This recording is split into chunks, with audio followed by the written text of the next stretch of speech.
What's going on, y'all? This is your boy Unkle Mel, and welcome to a special episode of Cutting Up with Unkle Mel. You guys get to see me do what I do best, and it's not cut hair, it's talk shit.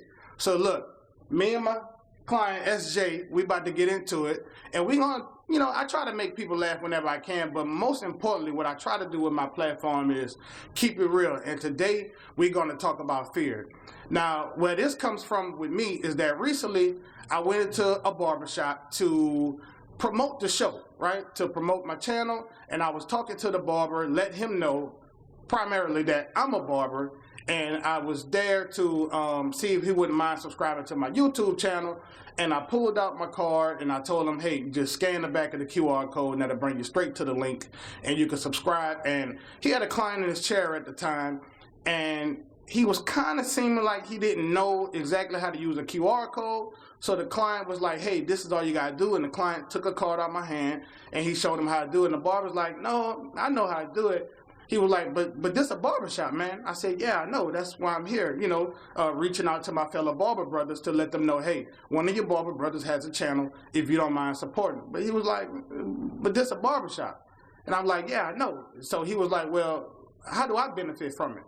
I'm like, well, I do review videos and things like that, but my goal from going into his shop was to bring the barber community closer together. But to me, I recognized that after he said how he benefited from it, he probably thought I was in there trying to poach clients. And I remember what that's like when I was early in my career, even though this barber was an older barber, he had his own barbershop.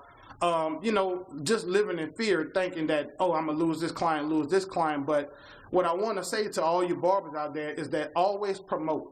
If you always promote, you don't have to worry about losing clientele. You at least stay steady. If you always keep trying to progress, you'll never backslide. You at least stay where you at. So me and SJ today, we're going to talk about fear and how fear plays different parts in different parts of life and how we make decisions based on fear. All right? So what's going on? I guess to start, I would be really curious to hear your definition of fear, because I think that a lot of people can point it out when they see it, but when you describe it, like, what is it for you? Like, what does that mean to you when you fear something? When I fear something, I either fear that I'm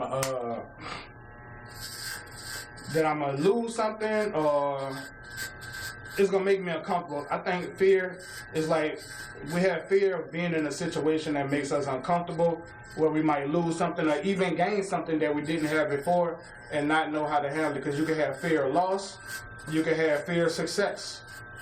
You know what I'm saying? You can have physical fear. You know what I'm saying? Fear of losing your life. You know what I mean? So, or like at one time in my career, I had fear of losing clients.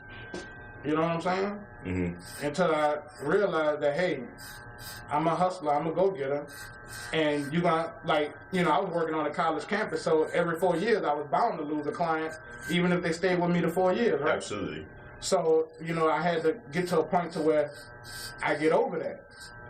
And you have women who fear losing their significant other, so they become jealous. And you have guys too. I'm sorry, ladies, I ain't mean to go off on y'all, but you have people that fear losing the love of their life, and so they go overboard with protecting them. You have fear of your kids getting hurt, just fear. America has a fear of black people rising up. You know what I'm saying? Like, everybody has this fear, but they let it take control of them and have them just acting out of character. Mm-hmm. I think that's interesting when I hear you describe it, and it sounds very similar to the way I describe it, and I think it is similar for most people, and it's just a feeling of discomfort associated or based on the assumption that something bad will happen in a circumstance where the result is unknown, right? So it's just, for me, when I feel fear, I recognize that this is a feeling that is a lack of comfort, because I am assuming that in this situation, the outcome will be negative, right? But it's always about something that hasn't happened yet. and you could be right? I mean,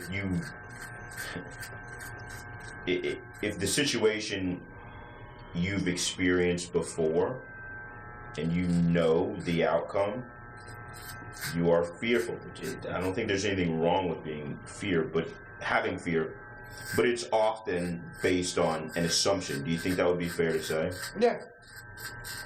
So, for me, when it comes to how people interact with one another or how fear impacts their interactions or decisions that they make for themselves, how many or what percentage of decisions do you think we make as individuals based on fear? Would you say it's a majority of our decisions, less than half, or we rarely make decisions based on fear?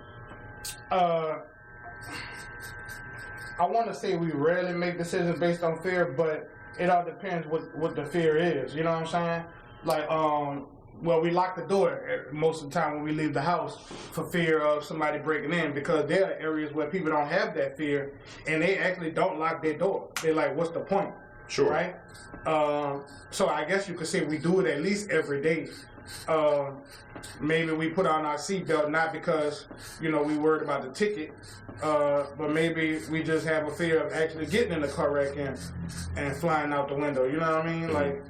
Like I think we make decisions based out of fear every day, but I don't think it's the majority of our decisions. But I know some people that seem to make a lot of decisions out of fear, but it's not majority of people.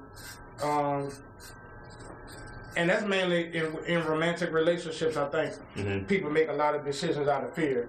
You know what I'm saying? Like, for example, my old lady was like, oh, you gonna blow up with your channel and you gonna forget about me. I'm like, what the hell are you talking about, girl? I got you know what I'm saying? I probably got 2 subscribers. Matter of fact, we was talking about that before I even started the channel. You know what I'm saying? Just, I'm like, man, I can't entertain this. You know what I'm saying? This is something that hasn't happened. You know what I'm saying? Most likely it won't happen. You know what I'm saying? So I'm like, I can't be entertained and bothered by this. But like in romantic relationships, you have, I don't know if there are any women that's ever had a man who tried to stop them from being successful for fear that he would lose his woman. But I know that there are women who don't want their man to be more successful than he is, because that's going to make him more attractive to other women, and then she would have fear that she would lose him. You see what I'm saying? Yeah, there's the insecurity associated with that, your partner's success, and I understand that. I guess what I'm curious about is your situation with the other barber.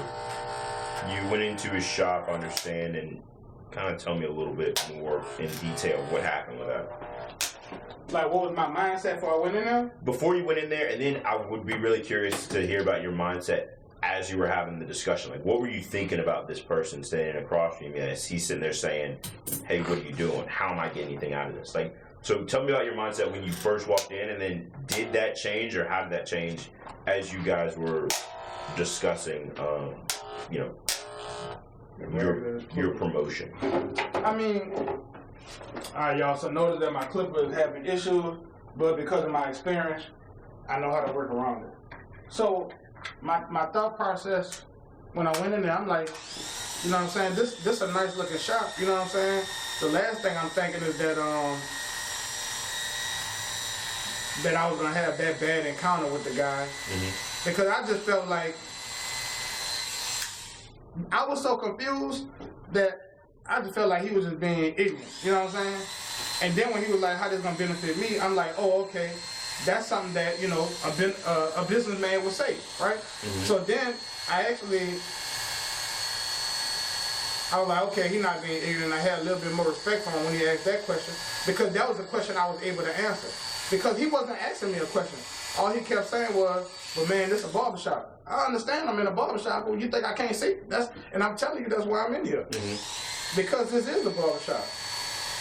You know what I'm saying? Like, if I'm a barber, and I'm, you know what I'm saying, starting up something new that's online, quite naturally I would try to get my community behind me. Of course.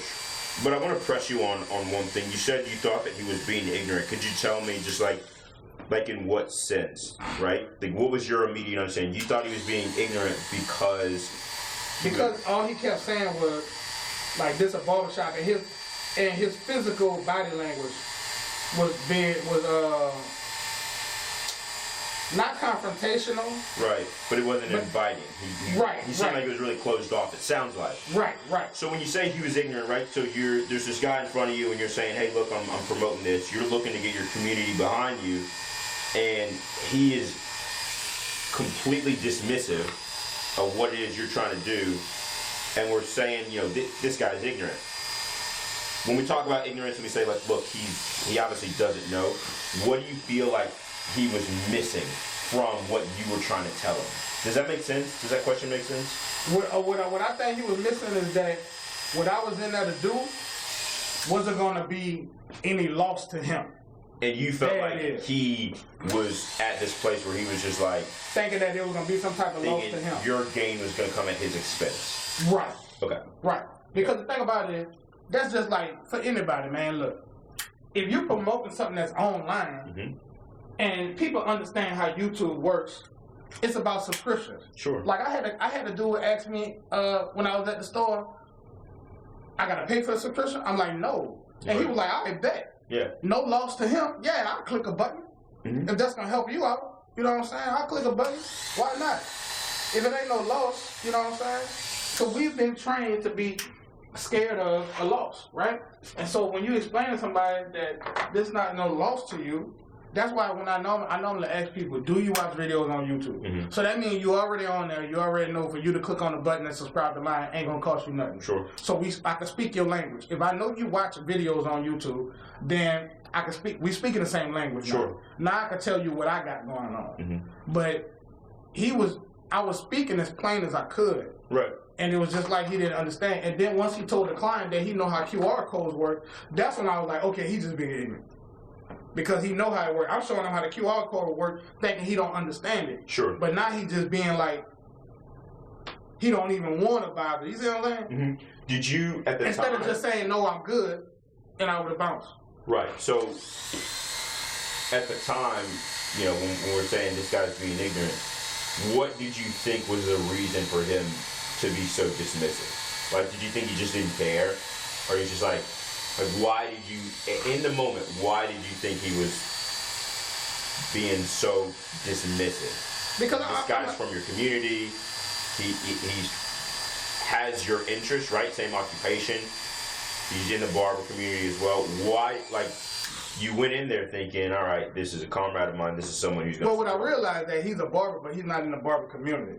Because you got to have a sense of community, which means that you got to be the type of barber that even hang with other barbers. Some barbers don't hang with other barbers because they feel as though they're competition. You know what I'm saying? When I realized there's enough money out here for everybody. You know what I'm saying? But I think that's huge, right? Because I do believe that a lot of people think that the gain of one person comes at the expense of another, and that there's just a very limited number of good things in the world, and you get good things and you got to hold on to them, and if you lose them, or if someone else gets good things, then that means there's one less good thing out there for you to get. And I think the issue there is when you have that mindset and someone comes in and says, hey, I'm here to promote myself. And you know in your mind that it comes at absolutely no cost to them, right? Right. Financially or otherwise, right? Maybe a very limited amount of time.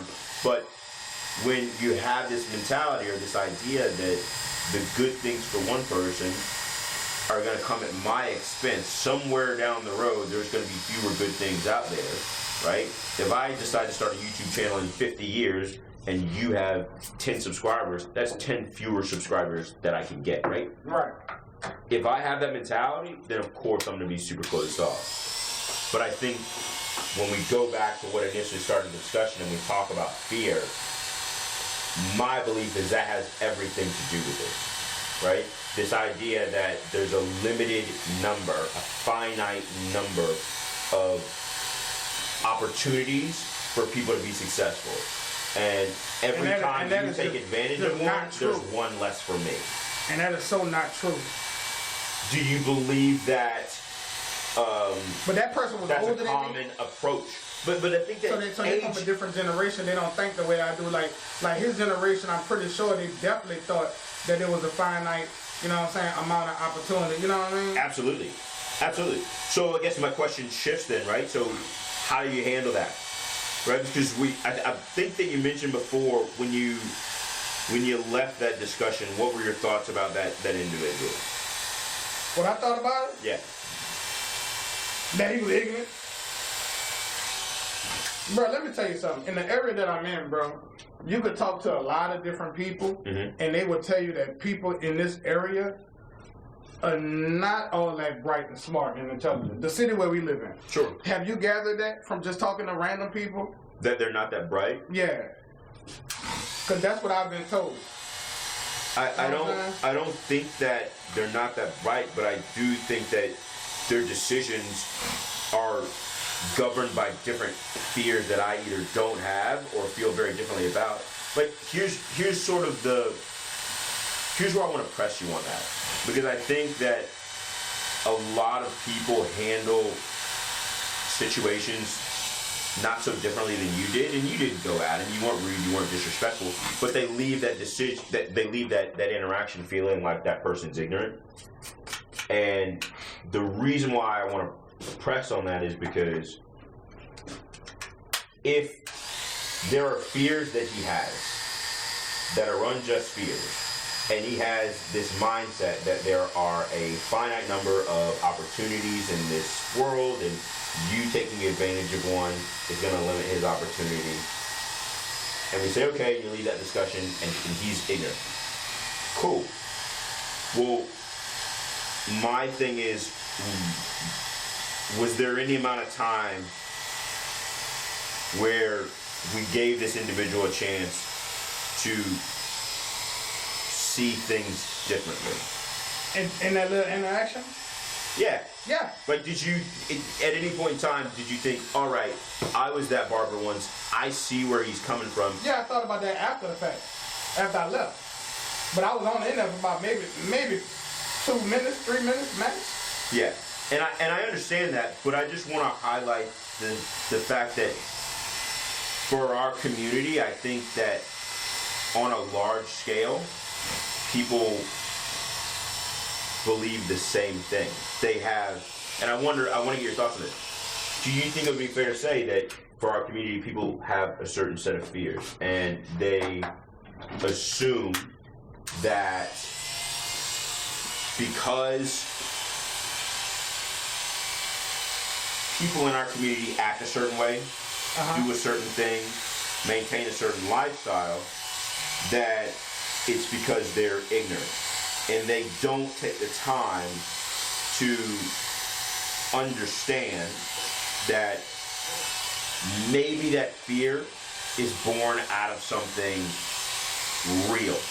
Maybe that fear is born out of something that makes perfect sense. And I believe that if they did take that time, they would be able to approach a lot of the issues very differently. Yeah, because in our community, once we get something, we'll be like, look, this what I got, and I ain't gonna never get nothing else. But at the end of the day, we gotta look in the mirror and be like, okay, that's true.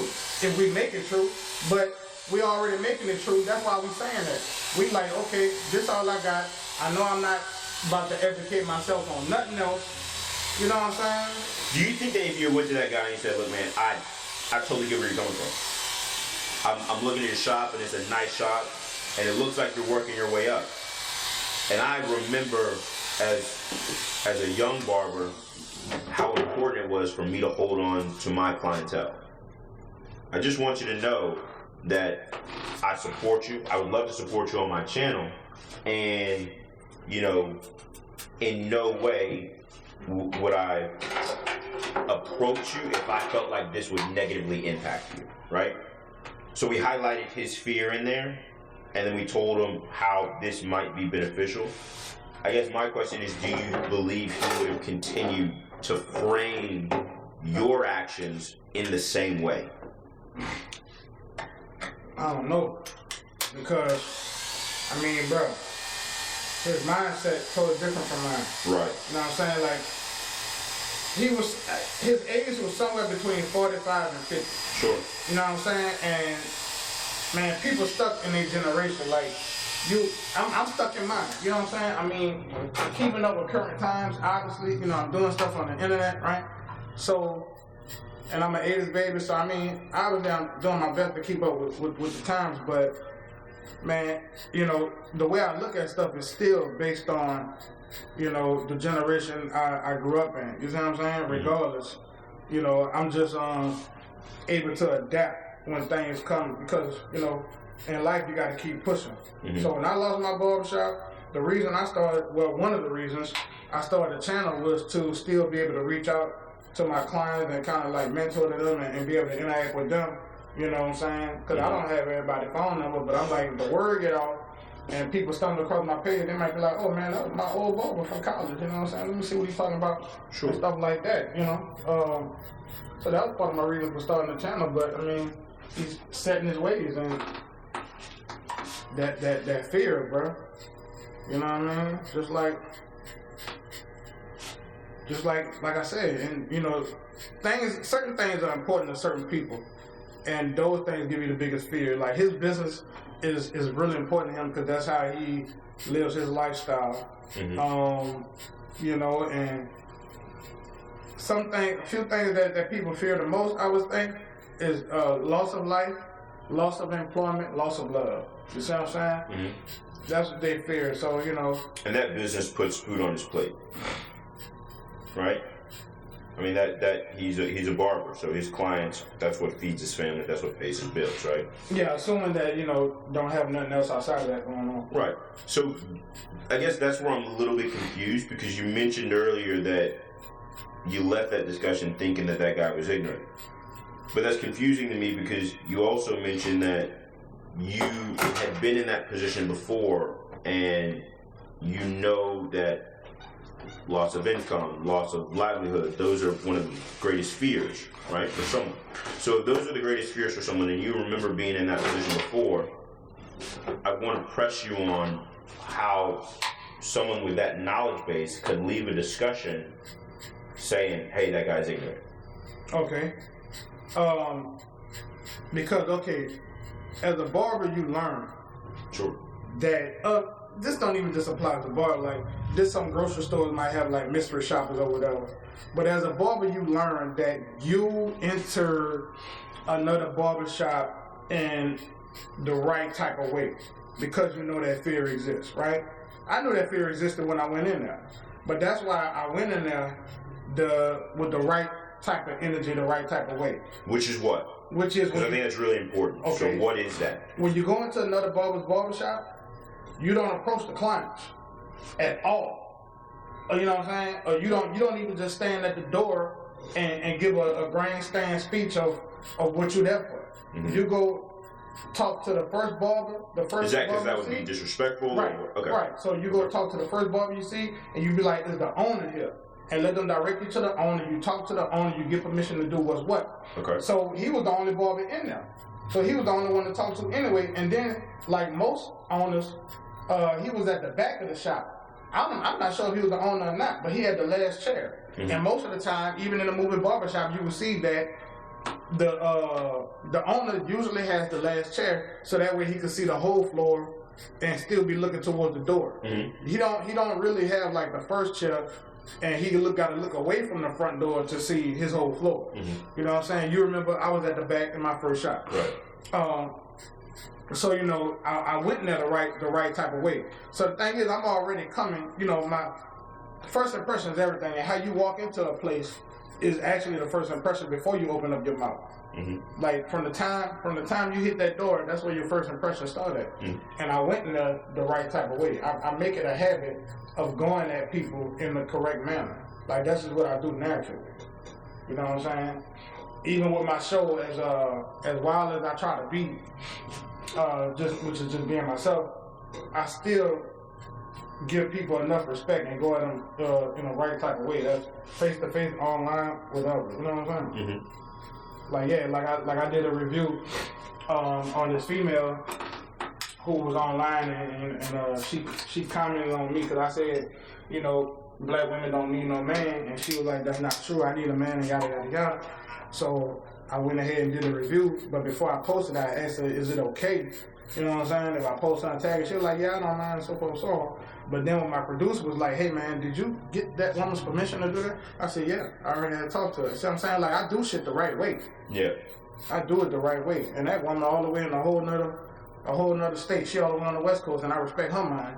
You know what I'm saying? Mm-hmm. So that's just the way I do it. So for somebody to be standoffish with me, knowing that I came in there the right way with the right intentions, and I talked to the right person, you know, to me that's what makes it kind of ignorant. But at first, to me, he wasn't being ignorant as in like being an asshole. He was being ignorant as just like not knowing, or just seeming like he's not understanding. And like the true definition of ignorance. But then when he was like, oh no, I know how to work the QR code, I know what to do it, but I'm like, okay, now he ignorant. You know what I'm saying? Now he INGANT. You see what I'm saying? Instead of ignorant, he's ignorant. So he went he went from not knowing to just knowing to acting out of fear, right? Yeah. But that's the thing, right? You recognize that fear as one that you once had. So how did you navigate it? Like, you can relate to this person better than maybe a barber who has never had that fear, right? Maybe a barber that works at a place where they get paid by the hour. Yeah, like an industry barber, Supercuts or something like that, right? Where you're an employee instead of an entrepreneur. Right. So you recognize that fear. So at the time that you recognize that fear, how did you navigate that? Well, I mean, he said the last thing. I still asked, you know, could I leave a card on the barber station? And he was like, no, we good. We gonna use this one. I'm like, all right, ain't nobody in this bit about to subscribe. And I just went on about my business because I had shit to do. You know what I'm saying? Like, okay, this didn't work. I'll hit up another shot. You know what I'm saying? Like, I go in there with the right energy, man. Everybody ain't gonna be like him. Right, absolutely. You know what I'm saying? So, and I talked to somebody else in the industry about what had happened. They was like, man, barbers in this area are just ignorant, bro. And me personally, like, you know, that's why when I do hang with barbers, I like to hang with shop owners, because usually they're a little older and we got like a little more in common, you know what I'm saying? Absolutely. Rather than the dude that's just starting out and, you know, he's got that fear. And he got that fear on 10, you know what I'm saying? Like everything he do is out of fear, you know, like that.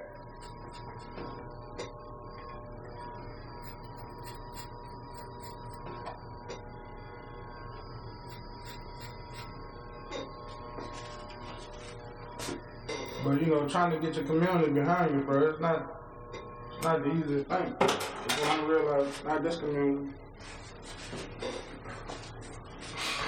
That's like when I'm out of town and my clients be like, do you have another bar for me to go to? I'm like, yeah, but he ain't close by because I don't associate with many barbers.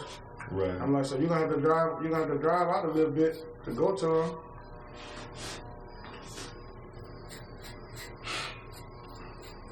The fear, man. I think like even with women and what's going on, like relationships is important to me, so that's why you might hear me mention women a couple different times, just because relationships are important to me. Mm-hmm. And I have a fear right now. I have a fear that my son not gonna be able to find a good companion. That's what I got a fear of, because you got so many women, you know what I'm saying, in our community that's talking about, you know, they don't need no man or whatever. You see what I'm saying? Yeah. And then that should make men feel, because, you know, we want to be needed, you know what I'm saying? Like, absolutely. Because if don't nobody need us to do nothing for them, then we don't get to be heroes. And we natural born heroes, right? Yeah, I think there's a lot of things associated with it. So what's a hero without somebody to save? Yeah. That's why damsel, you know that term damsel in distress? Yes. The damsel in distress, shit, they always have somebody to go save them. Because you got heroes walking around this bitch all day long with nobody to save.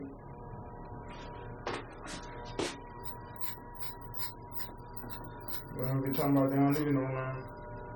What's going on, y'all? Before I forget, I just want to remind y'all to subscribe, share, like, comment, hit that notification bell, and check out some of our earlier videos. Got a lot of great content coming to you guys in the near future. You can check the links below in the description for all our social media. And I want to give a special shout out to all our latest subscribers. I really appreciate you guys helping us get those numbers up. All I want to know is, how long you been cutting?